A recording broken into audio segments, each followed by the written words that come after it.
Take classes के YouTube channel में आप सभी का स्वागत है। आज के टॉपिक में हम लोग आरबीआई के बारे में जानकारी प्राप्त करेंगे और इसमें आरबीआई के कार्य, इसके इतिहास और इसके साथ ही वर्ल्ड बैंक और आईएमएफ के बारे में जानकारी प्राप्त करेंगे, जो पूर्णतः एग्जाम से संबंधित है। ठीक है। और इस आरबीआई की स्थापना कैसे हुई, इसके क्या कार्य हैं, प्रमुख कार्य क्या हैं, इसके कौन कौन से गवर्नर रहे, वर्तमान में इसके गवर्नर कौन हैं, इसके द्वारा कौन कौन सी मौद्रिक नीति जारी की जाती है, इसके बारे में डिटेल से जानकारी हम लोग आगे प्राप्त करेंगे। सबसे पहले हम इसके स्थापना वर्ष देखेंगे कि इसकी स्थापना कब हुई और इसके स्थापना के लिए कौन सी समितियां बनी थी, इसके बारे में जानकारी लेंगे। उसके बाद हम इसके हेडक्वार्टर को देखेंगे कि इसका हेडक्वार्टर कहाँ कहाँ बना। उसके बाद इसका राष्ट्रीयकरण कब हुआ, इसका वित्तीय वर्ष क्या है। देखिए, वित्तीय वर्ष एक सामान्य वर्ष का वित्तीय वर्ष होता है और एक आरबीआई का वित्तीय वर्ष अलग होता है। सामान्य वर्ष का अगर वित्तीय वर्ष की बात करें तो 1 अप्रैल से 31 मार्च होता है। 1 अप्रैल से 31 मार्च ये सामान्य वर्ष का होगा। अगर आरबीआई के वित्तीय वर्ष की बात करेंगे तो ये 1 जुलाई से 30 जून होता है। समान वित्तीय वर्ष 1 जुलाई से 30 जून होता है, जबकि आरबीआई का वित्तीय वर्ष 1 जुलाई से 30 जून होता है, जबकि सामान्य वर्ष का वित्तीय वर्ष 1 अप्रैल से 31 मार्च होता है। ठीक है, जिसको हम लोग मार्च क्लोजिंग के नाम से भी जानते हैं। ये मार्च क्लोजिंग हो गया, ये वित्तीय वर्ष, सामान्य वित्तीय वर्ष। जबकि आरबीआई का एक अलग होता है। आरबीआई 1 जुलाई से अपने सभी नए कार्य को प्रारंभ करती है, जबकि सरकार जो है अपने सभी कार्य को 1 अप्रैल से पूर्णतः नए सिरे से संपादित करती है। तो वित्तीय वर्ष का मतलब यही होता है, साल का एंडिंग। अब हम इसकी स्थापना के संबंध में जो समिति बनी थी उसके बारे में विचार करते हैं। तो 1934 ईस्वी में आरबीआई की स्थापना को लेकर एक समिति बनी थी, जिसे यंग हिल्टन समिति के नाम से जाना जाता है। हिल्टन यंग हिल्टन समिति। और ये यंग हिल्टन समिति 1934 ईस्वी में बनी थी, जिसके सिफारिश के आधार पर आरबीआई की स्थापना 1 अप्रैल 1935 ईस्वी को की गई। अगर आरबीआई की स्थापना पूछा जाएगा तो 1 अप्रैल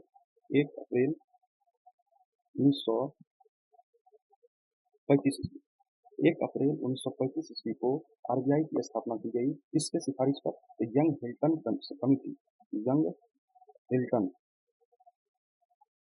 यंग हिल्टन ये बुलेट पॉइंट में नोट कर लेना है इसको सभी। ठीक है, तो यंग हिल्टन जो कमिटी थी, इसके सिफारिश पर आरबीआई की स्थापना हुई 1 अप्रैल 1935 ईस्वी को। और जिस समय इसकी स्थापना हुई तो उस समय इसका जो हेडक्वार्टर बना, उसका हेडक्वार्टर कोलकाता में बनाया गया। कोलकाता कहाँ बनाया गया? कोलकाता। क्योंकि आज सभी को क्लास में ये पहले बता चुके हैं कि जब भी अंग्रेज भारत में आए तो 3 पॉइंट पर ज़्यादा विशेष ध्यान दिए। एक था यहाँ कोलकाता, दूसरा है मुंबई और तीसरा है चेन्नई। ये 3 क्षेत्र को ज़्यादा इन्होंने अपनी पॉलिसी में रखा और इसी के तहत इन्होंने इस कोलकाता में अपने इस आरबीआई के हेडक्वार्टर को स्थापित किया। इसके बाद दूसरे नंबर पर चलते हैं, हम लोग देखते हैं राष्ट्रीयकरण। राष्ट्रीयकरण मतलब होता है कि राष्ट्र को समर्पित करना, क्योंकि इसकी स्थापना 1 अप्रैल 1935 ईस्वी को हुई और इसका राष्ट्रीयकरण मतलब राष्ट्र को समर्पित किया गया 15 अगस्त 1940 की आज़ादी के बाद 1949। अगर डेट की बात करेंगे तो 1 जनवरी 1949, 1 जनवरी 1949 को इस आरबीआई का राष्ट्रीयकरण किया गया। एक बार फिर से चलेंगे, आरबीआई की स्थापना किस समिति के सिफारिश पर हुआ? तो हिल्टन यंग समिति की सिफारिश से हुआ और इसकी स्थापना 1 अप्रैल 1935 को की गई। जबकि इसका राष्ट्रीयकरण 1 जनवरी 1949 ईस्वी को किया गया। राष्ट्रीयकरण 1 जनवरी 1949 और 1935 में जब इसकी स्थापना हुई थी तो इसका हेडक्वार्टर कहाँ बनाया गया था? सर्वप्रथम कोलकाता में। लेकिन बाद में क्या हुआ? बाद के वर्षों में 1937 ईस्वी में, ये चेंजमेंट है, चेंजमेंट याद रखने की आवश्यकता है। सर्वप्रथम इसका हेडक्वार्टर कोलकाता में बना था, लेकिन 1937 ईस्वी में आरबीआई का हेडक्वार्टर कलकत्ता से ट्रांसफर करके मुंबई कर दिया गया, जो वर्तमान में अभी मुंबई में है। तो अगर वर्तमान में पूछा जाएगा आरबीआई का हेडक्वार्टर कहाँ है, तो आरबीआई का हेडक्वार्टर अभी मुंबई में है। लेकिन कई बार क्वेश्चन पूछा गया कि आरबीआई का सबसे पहले हेडक्वार्टर या मुख्यालय कहाँ बना था, तो सर्वप्रथम कोलकाता में बना था। और ये कोलकाता से मुंबई कब ट्रांसफर हुआ? 1937 में ट्रांसफर हुआ। यहाँ तक जानकारी क्लियर होनी चाहिए। उसके बाद चलते हैं वित्तीय वर्ष। और वित्तीय वर्ष मैंने आपको प्रारंभ में ही बता दिया कि आरबीआई का वित्तीय वर्ष जो होता है वो 1 जुलाई से 30 जून होता है। और जो सामान्य वित्तीय वर्ष होता है, ये आरबीआई का वित्तीय वर्ष हुआ 1 जुलाई से 30 जून, और सामान्य वित्तीय वर्ष जो होता है वो 1 अप्रैल से 31 मार्च होता है। 1 अप्रैल से 31 मार्च होता है, दोनों को ठीक से लिख लेंगे। अगर आरबीआई का वित्तीय वर्ष पूछेगा तो 1 जुलाई से 30 जून, और अगर समान वित्तीय वर्ष पूछेगा तो 1 अप्रैल से 31 जून। क्योंकि मैं बार बार इसको रिपीट कर रहा हूँ क्योंकि ये मोस्ट इंपॉर्टेंट है। ठीक है, इसका हेडक्वार्टर कब शिफ्ट किया गया? इसका हेडक्वार्टर 1937 ईस्वी में कोलकाता से मुंबई शिफ्ट किया गया। कोई तरह की दिक्कत? चलिए आगे बढ़ते हैं। अब इस पूरे क्षेत्र में यहाँ पे जब आरबीआई की बात करते हैं तो आरबीआई में एक प्रमुख पद होता है गवर्नर का। और आरबीआई की जब स्थापना हुई थी इसके लिए reserve bank of India reserve bank of India एक एक्ट आया था 1934 में। इसके लिए एक reserve bank of India act आया था 19। रिजर्व बैंक के सभी कार्यों का जो संपादन होता है वो reserve bank of India act 1934 के माध्यम से किया जाता है। एक मैं इसका फुल फॉर्म बता देता हूँ। आरबीआई का रिजर्व बैंक ऑफ इंडिया होता है। आरबीआई को बैंकों का बैंक भी कहा जाता है, मतलब सभी बैंकों का ये बैंक है, इसलिए एकमात्र सरकारी बैंक है और इसी से सभी अन्य बैंकें एफिलिएटेड होती है और सभी बैंकों पर इसी का नियंत्रण स्थापित होता है। ठीक है, तो आरबीआई एक्ट 1934 के तहत ही इसमें सभी प्रकार के जितने भी गवर्नर होते हैं उसकी नियुक्ति करना, उसके कार्यकाल का निर्धारण, ठीक है, उसके वेतन एवं भत्ते, ये सब का निर्धारण आरबीआई एक्ट के द्वारा ही किया जाता है। और आरबीआई एक्ट इस आरबीआई एक्ट के द्वारा आरबीआई एक्ट 1934 के द्वारा इसका निर्धारण किया जाता है। अगर इसके गवर्नर की बात करें तो जिस समय आरबीआई की स्थापना हुई थी 1 अप्रैल 1935 में, तो उस समय इसके जो गवर्नर थे, उसके जो प्रथम गवर्नर आरबीआई के जो फर्स्ट गवर्नर बने उसका नाम था ऑसबॉर्न। उसका नाम था ऑसबॉर्न। आरबीआई के प्रथम गवर्नर ऑसबॉर्न। उसके बाद इसके जो सेकंड गवर्नर हुए वो कोई भारतीय नहीं थे, लेकिन अगर प्रथम भारतीय गवर्नर की अगर बात करेंगे तो प्रथम प्रथम इसके भारतीय गवर्नर सीडी देशमुख। कौन थे? सीडी देशमुख थे। तो एक चीज याद रखिएगा इसको ट्रिक के माध्यम से, ए बी और सीडी, ये आरबीआई के प्रथम रिजर्व बैंक ऑफ इंडिया के प्रथम गवर्नर का एक ट्रिक यहाँ पे हो गया कि ए बी सी डी। ए से ऑस, बी से बॉर्न, सी से सीडी देशमुख। सीडी देशमुख ये आरबीआई के गवर्नर हुए। इसमें से ए बी ऑसबॉर्न जो है ये आरबीआई के प्रथम गवर्नर थे जो भारतीय नहीं थे। सीडी देशमुख आरबीआई के प्रथम भारतीय गवर्नर थे, इसलिए ये दोनों मोस्ट इंपॉर्टेंट हो जाता है। तो ये भारत के प्रथम गवर्नर हो गए। अगर वर्तमान में गवर्नर की बात की जाए कि अभी वर्तमान में गवर्नर कौन है, तो अभी फिलहाल गवर्नर है शक्तिकांत दास। अभी गवर्नर कौन है? शक्तिकांत दास। और ये शक्तिकांत दास 25वें नंबर के गवर्नर हैं। कई बार इसका रैंकिंग पूछा जाता है कि फलाना गवर्नर किस रैंक के हैं, तो अभी जो शक्तिकांत दास हैं ये 25वें नंबर के गवर्नर हैं। और गवर्नर का जो कार्यकाल होता है 3 वर्ष होता है। गवर्नर का कार्यकाल 3 वर्ष होता है। और आरबीआई में एक मुख्य गवर्नर होते हैं और 4 अन्य डिप्टी गवर्नर होते हैं। ये भी इम्पोर्टेंट, बहुत इंपॉर्टेंट है क्योंकि एग्जाम में ये पूछा जाता है कि आरबीआई में कुल कितने गवर्नर होते हैं। तो आरबीआई में एक मुख्य और 4 अन्य गवर्नर होते हैं और इन सभी की नियुक्ति इसी आरबीआई एक्ट 1934 के माध्यम से की जाती है और इसके कार्यकाल का भी निर्धारण उसी से किया जाता है। तो एक बार फिर से चलते हैं जल्दी से। इसकी आरबीआई की स्थापना कब हुई थी? आरबीआई की स्थापना 1935 में 1 अप्रैल 1935 में हुई थी। इसका प्रथम हेडक्वार्टर कहाँ था? तो कोलकाता में था। इसका हेडक्वार्टर कोलकाता से मुंबई कब शिफ्ट हुआ? तो 1937 में शिफ्ट हुआ। उसके बाद चले थे राष्ट्रीयकरण। इसका राष्ट्रीयकरण कब हुआ? तो 1 जनवरी 1949 को इसका राष्ट्रीयकरण हुआ, आज़ादी के 2 साल बाद। राष्ट्रीयकरण के बाद अगर आरबीआई के वित्तीय वर्ष की बात किया जाए तो आरबीआई का वित्तीय वर्ष होता है 1 जुलाई से 30 जून। 1 जुलाई से 30 जून इसका वित्तीय वर्ष होता है। और अगर समान वित्तीय वर्ष की बात किया जाए तो 1 अप्रैल से 31 मार्च होता है। ये दोनों चीज को नोट डाउन करने की आवश्यकता है। उसके बाद चलते हैं गवर्नर। तो गवर्नर कौन होते हैं? तो गवर्नर इसके कार्यों का संपादन करते हैं और इस आरबीआई के प्रथम गवर्नर जो हुए उनका नाम था ऑसबॉर्न स्मिथ। पूरा नाम है ऑसबॉर्न स्मिथ, तो ये भी याद रखिएगा। और इसके जो प्रथम भारतीय गवर्नर हुए इंडियन, उनका नाम था सीडी देशमुख। उनका नाम था सीडी देशमुख। ये प्रथम भारतीय गवर्नर है और ये प्रथम गवर्नर है जो भारतीय नहीं थे, अंग्रेज थे। ठीक है, इसमें इसके बाद बताए आरबीआई में एक मुख्य गवर्नर होते हैं और 4 अन्य डिप्टी गवर्नर होते हैं, मतलब कुल 5 गवर्नर इसमें होते हैं। इसमें समय के साथ इसके संख्या में कमी या वृद्धि की जा सकती है। ठीक है, आगे चलते हैं। हम लोग आरबीआई के जो फंक्शन है, फंक्शन मतलब कार्य की जानकारी ग्रहण करेंगे। मतलब आरबीआई का कार्य क्या है। इसके पहले हमने देखे हम देखे कि आरबीआई की स्थापना कब हुई थी। आरबीआई की स्थापना 1 अप्रैल 1935 हुई थी, 25 को हुई थी। आरबीआई के किस समिति की सिफारिश है? तो यंग हिल्टन समिति थी। ठीक है, उसके बाद इसका राष्ट्रीयकरण देखे 1949 ईस्वी में हुआ। इसमें कुल कितने गवर्नर होते हैं? 5 होते हैं। समय के साथ इसमें परिवर्तन होते रहता है। एक मुख्य होते हैं और 4 अन्य होते हैं। इसके साथ में बताए थे कि इसके जो अभी वर्तमान में गवर्नर कौन है? इसके अभी वर्तमान में गवर्नर यही है। वर्तमान में गवर्नर कौन है? यही शक्तिकांत दास हैं, जो वर्तमान में अभी भारत के आरबीआई के गवर्नर हैं। ठीक है। और इनको एक अभी वर्तमान में एक पुरस्कार मिला है मार्च में, जिसका नाम है गवर्नर ऑफ द ईयर। याद रखिएगा, आगामी एग्जाम में इंपॉर्टेंट है। इनको अवार्ड मिला है governor of the year, of the year. और ये जो पुरस्कार दिया गया है, ये पुरस्कार इन्हें मार्च में प्रदान किया गया है। मार्च, क्योंकि अभी स्टार्टिंग है थोड़ा सा इसमें, और पेड है नहीं, पेड के अभाव में ये थोड़ा सा हैंड राइटिंग इसमें दिक्कत हो रही है, तो मैनेज करेंगे। ठीक है, 2-3 वीडियो के बाद ये जो है नॉर्मल हो जाएगी। तो इस समय बताए कि गवर्नर हैं शक्तिकांत दास, और इन्हें एक अवार्ड मिला है जिसका नाम है गवर्नर ऑफ द ईयर। और ये गवर्नर ऑफ द ईयर कब मिला है इनको? तो मार्च 2023 में इसको गवर्नर ऑफ द ईयर इन्हें प्राप्त हुआ है। ये भी याद रखेंगे, ध्यान रखेंगे, इंपॉर्टेंट है। इसके बाद हम लोग इसके प्रमुख कार्यों की जानकारी ग्रहण करते हैं। तो चलिए अगले। तो बैंकों का बैंक कहा जाता है, और ये भारत का बैंक है। इसका प्रमुख कार्य भारत के सभी प्रकार के अर्थव्यवस्था, भारत की अर्थव्यवस्था को नियंत्रित करना है। इसके साथ ही यह 1 रुपए से, ध्यान दीजिएगा ये मोस्ट इंपॉर्टेंट है, यह 1 रुपए से अधिक के जितने भी नोट हो या सिक्के हो, इसको जारी करने की शक्ति रखता है। मतलब 1 रुपए के नोट या सिक्के से ऊपर जितनी भी रुपया होगा या नोट होगा, इस सब को जारी कौन करता है? तो आरबीआई जारी करता है। और 1 रुपए का जो सिक्का है या 1 रुपए का जो नोट है, तो 1 रुपए के नोट पर किसका सिग्नेचर होता है? कई बार एग्जाम में पूछा गया है।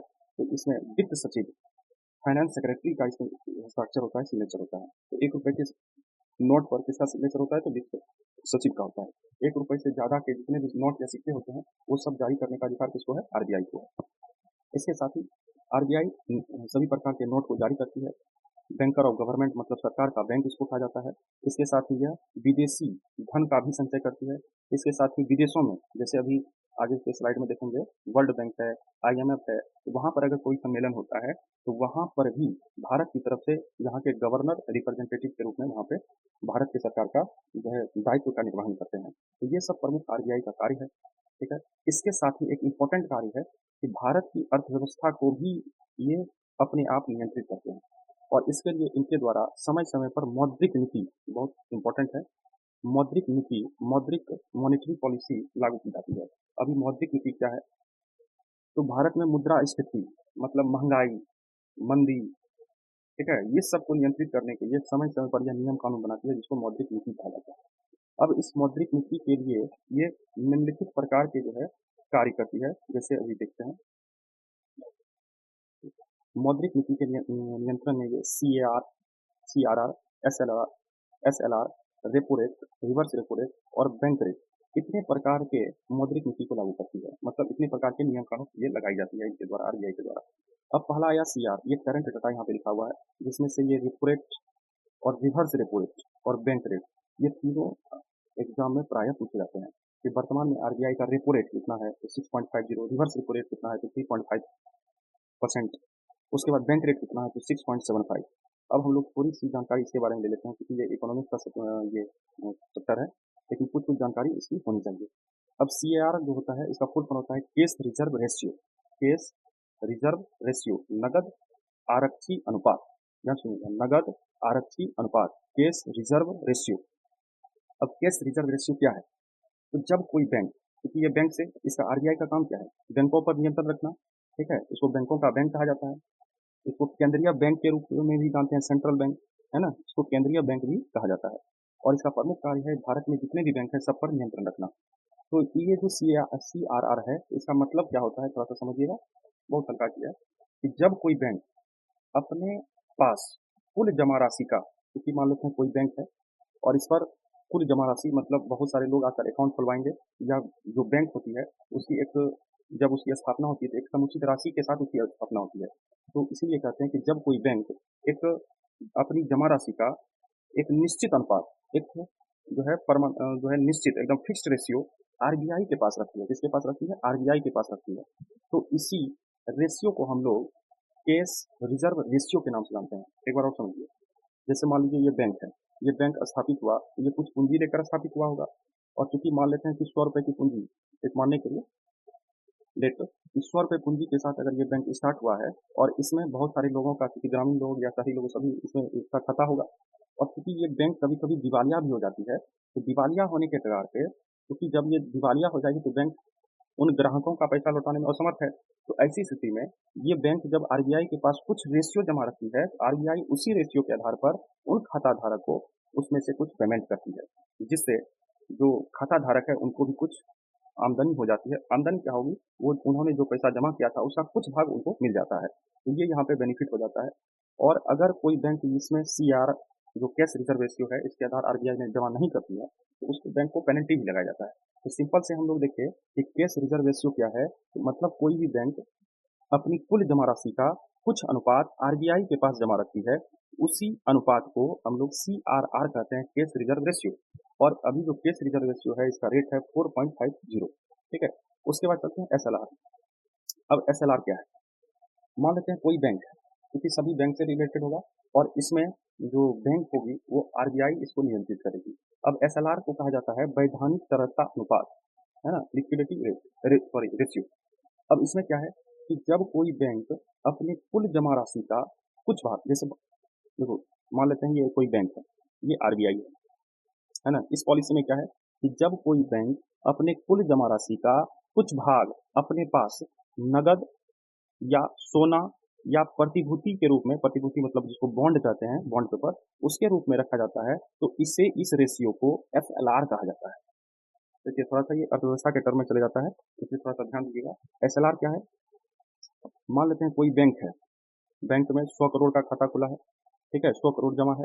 अब ये 100 करोड़ जो इस बैंक में जमा है, उसका हाफ या कुछ परसेंटेज आरबीआई निर्धारित करती है कि वो डिजिट जो है वो आपके बैंक में, वो खाता में जो डिजिट है, लेकिन आपके पास भी उसका कुछ रेशियो वहाँ पे नगद रहना चाहिए, ताकि कोई व्यक्ति अगर मांगने आए तो उसको उससे पैसे के अनुसार उसको उसका पैसा मिल सके। तो यहाँ पे कोई बैंक कुल जमा मतलब बैंक में जितनी पैसा जमा है उसका कुछ भाग वो अपने पास तिजोरी में नगद के रूप में रखती है, नगद पैसे रोकड़ा के रूप में रखती है, या उस वैल्यू का कुछ सोना रखेगी या उस वैल्यू का कुछ बॉन्ड रखेगी। और ये सब जब रखा जाता है तो कुछ रेशियो में रखा जाता है, इसी को एसएलआर कहा जाता है। और उठते हैं कि रिवर्स रेपो रेट और बैंक रेट क्या है। रेपो रेट होता है, जैसे मान लेते हैं कोई बैंक है, ठीक है, अब इस बैंक को आरबीआई से कुछ रकम चाहिए, मतलब कुछ ऋण चाहिए, पैसे की कमी हो गई, तब आरबीआई से जब ऋण ये बैंक लेगी तो आरबीआई जिस रेट पर कुछ ब्याज रखेगी उसी को रेट कहे, कुछ रेट पर इस बैंक को जो है लोन प्रोवाइड करती है, और बदले में क्योंकि आरबीआई पैसा दे रही है तो बदले में कुछ इसको गिरवी रखवाएगी, और बदले में कुछ प्रतिभूति इसे अपने पास रखी है। पर आरबीआई किसी वाणिज्यिक बैंक को जो है लोन प्रोवाइड करती है, उसी दर को हम लोग रेपो रेट कहते हैं। क्या कहते हैं, रेपो रेट। और जो लोन ये देगी तो उसका वर्तमान में आरबीआई जो ऋण का जो है रेट निर्धारित की है वो है 6.50। एक बार और समझते हैं रेपो रेट क्या है। मतलब आरबीआई अगर किसी बैंक को कोई लोन प्रोवाइड करती है तो उसके लिए एक ऋण निर्धारित करती है, वो बैंक से आरबीआई को आमदनी होती है, और उसी को हम लोग रेपो रेट के नाम से जानते हैं। और ये जो ऋण लेता है कोई भी बैंक, कम से कम 15 दिनों के लिए लेता है, और इस 15 दिनों के एवज में जब ऋण लिया जाता है तो आरबीआई के पास उस बैंक के द्वारा कुछ प्रतिभूति या बॉन्ड भी आरबीआई के पास रखा जाता है। इसी को ही हम लोग रेपो रेट के नाम से जानते हैं, और रेपो रेट वर्तमान में कितना है, 6.50। ये भी नोट करने की आवश्यकता है क्योंकि एग्जाम में पूछ दिया जाता है कि रेपो रेट वर्तमान में कितने हैं। ठीक है। अब हम लोग चलते हैं किससे, रिवर्स रेपो रेट। अब ये जो रिवर्स रेपो रेट है, देखिए रेपो रेट में क्या था, आरबीआई से बैंक कर्जा लेगी। अब क्या होगा, रिवर्स में उल्टा चलता है। रिवर्स में उल्टा क्या चलेगा, मान लीजिए ये कोई बैंक है और ये आरबीआई है, ये आरबीआई है, ये कोई बैंक है। अब ये बैंक जो है कुछ कार्य कर रही थी, पैसा खूब जमा हो गया, बहुत ज्यादा पैसा जमा हो गया। ऐसी स्थिति में ये इस पैसे को रखने के लिए असमर्थ है, तो ऐसी स्थिति में ये बैंक क्या करेगा, आरबीआई के पास वो पैसा जमा करेगा। ठीक है। आरबीआई के पास जब पैसा जमा करता है तो क्योंकि वहां जमा किए आरबीआई के पास, तो आरबीआई कहती है कि मेरे पास अगर जमा करोगे तो हम तुमको भी कुछ इंटरेस्ट देंगे, मतलब ब्याज देंगे। और वो जो ब्याज दर है अभी वर्तमान में कितना है, 3.35। मतलब जब कोई बैंक अपना कुछ पैसा आरबीआई के पास रखती है कुछ समय के लिए, तो इस पर जो ब्याज आरबीआई देती है उसे ही हम लोग रिवर्स रेपो रेट कहते हैं। ठीक है। और रिवर्स रेपो रेट हमेशा रेपो रेट से कम होता है। रिवर्स रेपो रेट हमेशा रेपो रेट और बैंक रेट से भी कम होता है, सबसे कम होता है, क्योंकि आरबीआई को ब्याज देना है, आरबीआई अपने मुताबिक कम देती है। तो ये रिवर्स रेपो रेट हो गया। अब लास्ट में देख रहे हैं कि बैंक रेट है, और हम लोग आराम से इसको समझ लेंगे। चलिए, अब चलते हैं बैंक रेट पर। बैंक रेट किसे कहा जाता है? फिर एक कोई बैंक होगा, एक आरबीआई होगी। आरबीआई बैंकों का बैंक सेंट्रल बैंक है। आरबीआई किसी भी बैंक को जिस दर पर किसी शॉर्ट टर्म के लिए ब्याज देती है, उसी दर को हम लोग बैंक रेट कहते हैं। अब सिंपल भाषा में समझिए, तो मान लेते हैं ये कोई बैंक है जिसे मान लेते हैं एसबीआई, ठीक है। और इसके पास कोई ग्राहक आता है और पैसे की डिमांड करता है, और ऐसी स्थिति में मान लीजिए अगर एसबीआई के पास धन नहीं है इसको देने के लिए, तो ऐसी स्थिति में ये आरबीआई से डिमांड करता है कि हमको रकम चाहिए। ऐसी स्थिति में ये शॉर्ट टर्म के लिए आरबीआई इस बैंक को कुछ ब्याज पर, ऋण पर जो है पैसा मुहैया कराएगी, जिससे इस ग्राहक को उस पैसे की पूर्ति हो सके। तो जब आरबीआई शॉर्ट टर्म के लिए इस एसबीआई को जो ऋण देगी, तो उसका कोई ब्याज तो दर होगा, रेट होगा, और उसी रेट को हम लोग बैंक रेट के रूप में जानते हैं। और अभी वर्तमान में बैंक रेट कितना है? 6.75, क्योंकि ये शॉर्ट टर्म के द्वारा आरबीआई दे रही है, इसलिए बैंक रेट हमेशा क्या होता है? हाई होता है। तो चलिए अभी हम लोग ने देखा C R, S L R, repo rate, reverse repo rate और बैंक रेट, जिसमें एस एल आर और सी आर आर जो है उतना इंपॉर्टेंट नहीं है, जो है इधर repo rate, reverse repo rate और बैंक रेपो रेट जो है बहुत एग्जाम में पूछा जाता है, इसलिए इसका परसेंटेज और किसको क्या कहा जाता है, कौन किसको लोन देता है, ये सब ध्यान रखना है। रेपो रेट में हम लोग क्या देखें? रेपो रेट क्या होगा?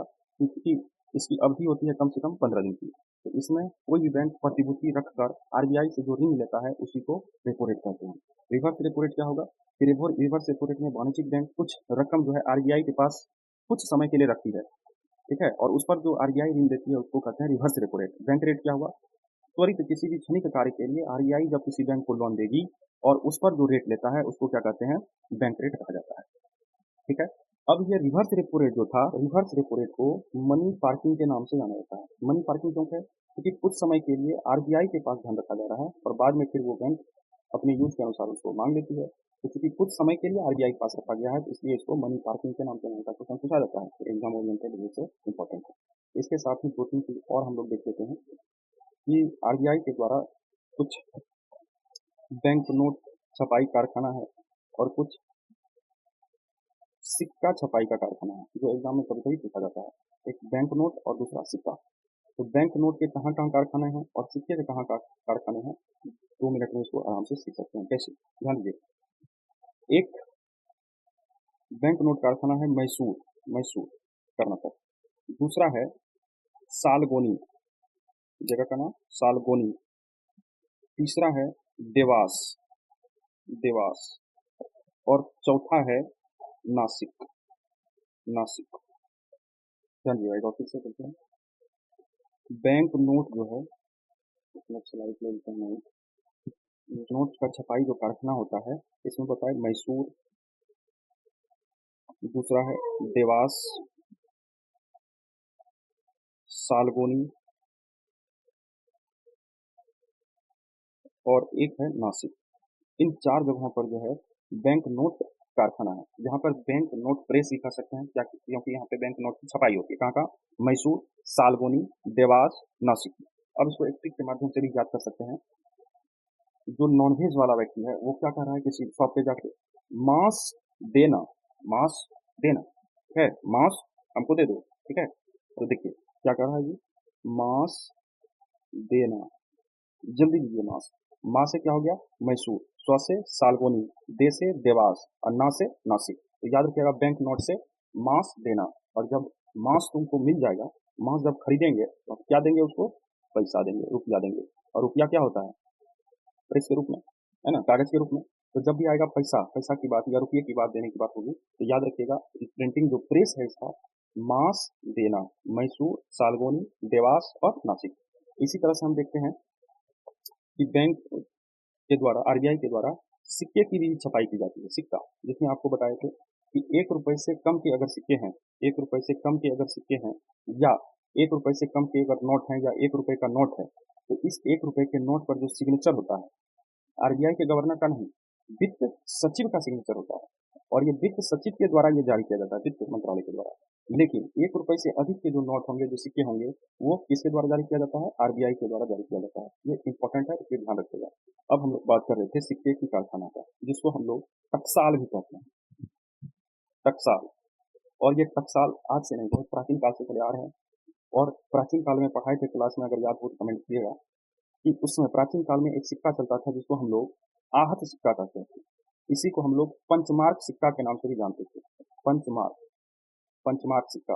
इसमें क्या होता था कि मान लीजिए ये धातु का कोई चीज है, इसको इधर से भी दबा दिया जाता था और इधर से भी सांचे में दबा दिया जाता था। मतलब दोनों ओर से कंपैक्ट जब पड़ता था, इसकी आकृति जो होती थी उसी को हम लोग पंचमार्क या आहत सिक्का के नाम से जानते थे। तो ये सिक्का का प्रचलन बहुत प्राचीन है और आधुनिक युग में भी सिक्का का प्रचलन बहुत है।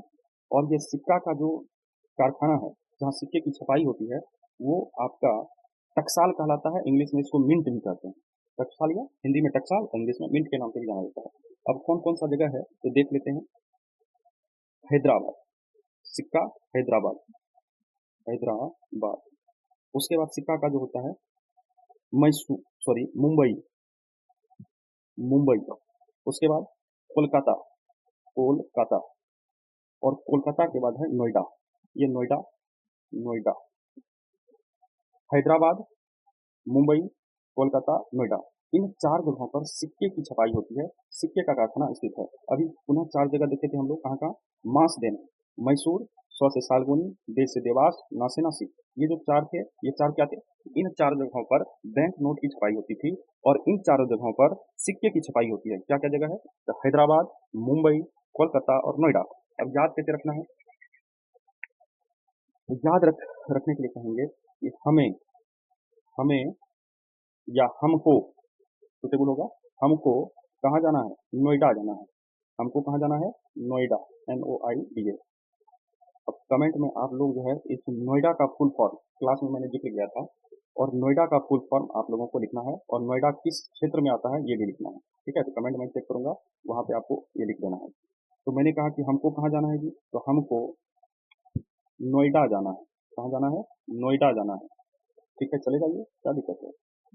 क्योंकि हम लोग एक दुकान पे खड़े थे पिछले कुछ समय में, वो था मांस, है ना? आप क्या कह रहे थे? मांस देना। ठीक है, तो याद रखिएगा। इसको कैसे याद रखेंगे? बैंक नोट और टकसाल। ये है टकसाल, ऊपर वाला टकसाल, और ये है बैंक नोट, बैंक नोट। तो याद रखने के लिए इसको मर्ज कर दिए हम कि हमको कहाँ जाना है? नोएडा जाना है, इसलिए जल्दी से मांस देना। कहाँ जाना है? नोएडा जाना है, मांस लेके नोएडा जाना है। तो हमको नोएडा जाना है, मांस देना। तो ह से हैदराबाद, म से मुंबई, क से कोलकाता और नोएडा से नोएडा हो गया। ये चार जगह पर जो है टकसाल, यहाँ पे टकसाल है, मिंट है। जबकि ये मांस देना जो बताए थे, इसमें मैसूर हो गया, स्व से सालगोनी हो गया, द से देवास हो गया, ना से नासिक हो गया। ये चारों जो है ये बैंक नोट की छपाई यहाँ पे होती है। बैंक, एक क्वेश्चन आप लोगों के लिए है। अभी मैंने बात किया कागजी मुद्रा, है ना? कागजी, कागजी मतलब नोट। आप लोग को कमेंट में देना है कि सब सर्वप्रथम, विश्व में सर्वप्रथम कागजी मुद्रा का प्रयोग किसके द्वारा किया गया, है ना? और कागजी मुद्रा प्रयोग करने वाला शासक कौन था? शासक कौन था? ये तीन चीज जो है कमेंट बॉक्स में जो है पिन कर देना है। ठीक है, चलिए अब हम लोग वर्ल्ड बैंक के बारे में भी कुछ जानकारी ग्रहण करते हैं कि वर्ल्ड बैंक क्या है, इसकी स्थापना कैसे हुई, ये किस क्षेत्र में कार्य करता है। जिस प्रकार RBI तो देखे कि भारत की अर्थव्यवस्था को कंट्रोल करता है, वैसे ही वर्ल्ड बैंक के बारे में देखेंगे ये किसको किसको मदद कर सकता है या किसको मदद करता है। तो जब द्वितीय विश्व युद्ध चल रहा था, देश जो है युद्ध में था, द्वितीय विश्व युद्ध का कार्यकाल 1939 से 1945, और इस फेज में पूरा विश्व जो है युद्ध, युद्धरत घोषित था। और इस समय आर्थिक मंदी, आर्थिक तंगी और खासकर यूरोपीय देश जो थे वो कंगाली के क्षेत्र पर चले गए थे। और ऐसी स्थिति में किसी एक सहारे की आवश्यकता थी और इसी बीच एक सम्मेलन हुआ था 1944 में, जिसका नाम है ब्रेटन वुड्स सम्मेलन। नाम क्या है? सॉरी, सम्मेलन का नाम ब्रेटन वुड्स सम्मेलन, ब्रेटन वुड सम्मेलन, है ना? और ये ब्रेटन वुड्स सम्मेलन कब हुआ था? तो 1944 ईस्वी में। द्वितीय विश्व युद्ध अब लास्ट होने के कगार पे था और इस समय 1944 ईस्वी में यूरोप की अर्थव्यवस्था की, यूरोप की दयनीय अर्थव्यवस्था को देखते हुए ब्रेटन वुड्स सम्मेलन हुआ था 1944 ईस्वी में। इस ब्रेटन वुड्स सम्मेलन में विश्व के सभी बैंक के हेड पहुंचे थे, जिसमें से भारतीय जो थे, इस समय चूंकि RBI की स्थापना 1935 में हो चुकी है, ठीक है, और इस समय 1944 में ब्रेटन वुड्स सम्मेलन हो रहा है। तो इस समय भारतीय गवर्नर भी यहाँ पर गए थे और भारतीय गवर्नर 1944 में थे CD देशमुख। याद है, ABCD बताए थे, ऑसबॉर्न स्मिथ और CD देशमुख, ये भारतीय गवर्नर है। AB ये पहले गवर्नर है RBI के, और CD देशमुख जो है इस ब्रेटन वुड्स सम्मेलन में हिस्सा लिए थे। और इसी ब्रेटन वुड्स सम्मेलन के बाद इसी ब्रेटन वुड सम्मेलन के बाद जो है दो चीजें उभर कर सामने आई। एक का नाम था वर्ल्ड बैंक, एक मिनट, एक का नाम था वर्ल्ड बैंक और एक का नाम था आईएमएफ। ये दोनों की स्थापना 1944 में हुई है ना। किस सम्मेलन के आधार पर? ब्रेटन वुड सम्मेलन। क्वेश्चन आएगा कि मंदी की थी तो विश्व को आर्थिक मंदी से उबारने के लिए इस सब की स्थापना हुई। अब देखिए, जिस समय वर्ल्ड बैंक की स्थापना हुई तो स्थापना के समय इसका नाम वर्ल्ड बैंक नहीं था। इससे पहले आई आर सॉरी IBRD के नाम से जाना जाता था। इससे पहले IBRD के नाम से जाना जाता था, जिसका फुल फॉर्म है international bank for reconstruction and development. इसका काम ही था, क्योंकि आर्थिक मंदी के समय, युद्ध के समय इसकी स्थापना हुई है। इसका काम था जो देश युद्ध के अपनी अर्थव्यवस्था खो चुका है या जो मंदी के कगार पर चले गया है या जो अ, अपनी अर्थव्यवस्था खुद से ठीक नहीं कर सकता है, ऐसी स्थिति में ये बैंक उसको जो है पैसे प्रोवाइड करती थी, उसकी जो है मनी से सहायता करती थी। ठीक है, तो ये IBRD बैंक जो है, यही बैंक आगे चलकर विश्व बैंक के रूप में परिणत हो गया, जिसको हम लोग वर्ल्ड बैंक के नाम से जानते हैं। और कौन सा सम्मेलन था? तो ब्रेटन वुड सम्मेलन था। और IMF की भी स्थापना 1944 ईस्वी में हुई। किस सम्मेलन से? तो ब्रेटन वुड सम्मेलन के द्वारा। अब हम लोग देखते हैं कि इस वर्ल्ड बैंक में अभी वर्तमान में कितने सदस्य हैं और IMF में कितने सदस्य हैं, कहीं क्योंकि पूछा जाता है ये। तो अभी 189 अभी 189 जो इसमें मेंबर है वर्ल्ड बैंक में, और 190 मेंबर किसमें है? IMF का फुल फॉर्म है international monetary fund. International monetary fund. World bank हो गया, विश्व बैंक हो गया। ठीक है, और इस दोनों का जो हेड क्वार्टर है वो वाशिंगटन डीसी में है। दोनों वाशिंगटन डीसी में। डीसी का फुल फॉर्म क्या है? तो District of Columbia. District of Columbia, California नहीं, डिस्ट्रिक्ट ऑफ कोलंबिया। तो IMF और वर्ल्ड बैंक का मुख्यालय कहाँ है? वाशिंगटन डीसी में। अब आप लोगों से एक सवाल होगा कि वाशिंगटन डीसी जो है, ये जो शहर बसा हुआ है वाशिंगटन, ये किस नदी के किनारे बसा हुआ है? तो कमेंट बॉक्स में कर दीजिएगा कि किस नदी के किनारे बसा हुआ है। मैं भी पिन कर दूंगा बाद में। तो वाशिंगटन डीसी किस नदी के किनारे बसा हुआ है, आप लोग कर दीजिएगा। तो देखिए, वर्ल्ड बैंक का काम क्या था कि देश को गरीब मुक्त बनाना। IMF का क्या काम था? तो देश में गरीब कैसे मुक्त होगा, इसके लिए पॉलिसी तैयार करना IMF का कार्य था। तो दोनों का अलग अलग कार्य। वर्ल्ड बैंक में सदस्य देश की संख्या 189, IMF में सदस्य देश की संख्या 190। तो इस दोनों बैंक में ये इसकी शुरुआत हुई। उसके बाद अगर इसके अभी प्रेसिडेंट की बात करें कि वर्ल्ड बैंक के प्रेसिडेंट कौन है, तो वर्ल्ड बैंक के प्रेसिडेंट है David Malpass. David Malpass Malpass Malpass. देखिए, क्योंकि यहाँ पैसा कौड़ी का बात हो रहा है और नाम भी है मालपास। ठीक है, तो डेविड मालपास कौन है? इसके प्रेसिडेंट हैं। लेकिन इनका जो टर्म है पूरा होने से पहले ही इन्होंने रिटायरमेंट की घोषणा कर दी। और खासकर वर्ल्ड बैंक के जो प्रेसिडेंट होते हैं उनका कार्यकाल 5 वर्षों का होता है, और इनकी घोषणा रिटायरमेंट की हो चुकी है। और डेविड मालपास के बाद जो अभी करंट में 2 जून 2023, डेट ध्यान रखिएगा, 2 जून 2023 को नए प्रेसिडेंट बनेंगे वर्ल्ड बैंक के। उनका नाम है अजय बंगा। अजय बंगा। अब नाम से अजय बंगा नाम से क्लियर हो रहा होगा कि अजय बंगा कहाँ के हैं। तो ये अजय बंगा भारतीय मूल के हैं। भारतीय मूल का अर्थ हुआ इनका जन्म भारत में हुआ था, लेकिन अब ये विदेशों में रहते हैं, अमेरिका में रहते हैं। ठीक है, तो अगर अब आएगा कि वर्तमान में वर्ल्ड बैंक के प्रेसिडेंट कौन बनेंगे या कब बनेंगे, तो 2 जून 2023 से अजय बंगा इसके प्रेसिडेंट होंगे, जो भारतीय मूल के व्यक्ति हैं। और अजय बंगा इस कितने नंबर के बनेंगे? तो 14वें नंबर के ये प्रेसिडेंट बनेंगे। इसके साथ ही अगर पूछ दिया जाए इसके पूर्व अजय बंगा कहाँ थे, क्या करते थे, तो इसके पूर्व अजय बंगा जो मास्टर कार्ड है, मास्टर कार्ड, आप लोगों के पास भी एटीएम होगा। एटीएम में देखिएगा कहीं कहीं लिखा रहता है रुपे कार्ड, डेबिट कार्ड में रुपे कार्ड, कहीं कहीं रहता है मास्टर कार्ड, कहीं प्लेटिनम कार्ड। तो उसमें जो मास्टर कार्ड था उन्हीं के ये हेड थे, मैनेजिंग डायरेक्टर थे, मास्टर कार्ड के सीईओ थे। मास्टर कार्ड के क्या थे? सीईओ थे। कौन? अजय बंगा। और इसके बाद इनको जो है 2023 में 2 जून को रिकमेंडेशन कर दिया जाएगा वर्ल्ड बैंक के प्रेसिडेंट के रूप में। इतनी जानकारी इधर याद रखनी है। दूसरी इंपॉर्टेंट जानकारी, अभी तुरंत बताया कि इसमें देश की संख्या कितनी है? 189। तो इसका जो अंतिम देश है, 189वां जो देश बना, उसका नाम है नोरू। ये भी ध्यान रखिएगा कि वर्ल्ड बैंक में 189वां देश कौन एड हुआ, तो उसका नाम है नोरू। कौन सा नाम है? नोरू। 89वां देश कौन बना? तो नोरू वर्ल्ड बैंक में जुड़ने वाला। और ये कब जुड़ा? 2014 में जुड़ा। इसी तरह IMF जो है, IMF में बताए थे इसमें कुल 190 देश हैं और इसमें जो 190वां देश बना उसका नाम है एंडोरा। क्या नाम है? एंडोरा। एंडोरा। और ये एंडोरा कब इसमें शामिल हुआ? तो 2020 में। ध्यान दीजिएगा। 189वां सदस्य देश नोरू बना 2014 में। आईएमएफ में 190 देश हैं और सबसे लास्ट में जुड़ने वाला कौन है? तो एंडोरा है 2020 में। क्लियर है? चलिए आगे बढ़ते हैं। अब हम लोग देखते हैं कि आईएमएफ का हेड कौन है, अभी मैनेजिंग डायरेक्टर कौन है, एमडी कौन है। तो वर्तमान में आईएमएफ की जो हेड है उनका नाम है क्रिस्टिलीना जॉर्जीवा। जॉर्जीवा। सबका नोट करके एक नोट बना लीजिएगा, आरबीआई और इसका वर्ल्ड बैंक और आईएमएफ का। क्रिस्टिलिना क्रिस्टिलिना और जॉर्जीवा एक ही नाम है, क्रिस्टिलिना जॉर्जीवा इसकी अभी मैनेजिंग डायरेक्टर है, किसकी? आईएमएफ की। और ये किस देश से रिलेटेड है? कई बार एग्जाम में करंट अफेयर में पूछ चुका है। तो ये बुल्गारिया से रिलेटेड है। कहाँ से? बुल्गारिया। क्रिस्टिलिना जॉर्जीवा जो है ये बुल्गारिया की रहने वाली है। ठीक है। अजय बंगा कहाँ के हैं? तो भारतीय मूल के अमेरिकी हैं। इससे पहले देखे थे वर्ल्ड बैंक में कौन था? तो डेविड मालपास था। डेविड मालपास कहाँ से है? तो डेविड मालपास अमेरिका से ही रिलेटेड थे। तो इतनी जानकारी आज आप लोगों को बैंक से संबंधित मिली। जानकारी कैसी लगी इसके लिए कमेंट में भी लिखिएगा, और जो क्वेश्चन इसमें पूछा गया है वो क्वेश्चन भी आप जो है, जो हम क्वेश्चन पूछे हैं वो भी कमेंट कर दीजिएगा। और अगर चैनल पे नए हैं तो इसको एक बार सब्सक्राइब भी कर लीजिएगा ताकि इस प्रकार की जानकारी और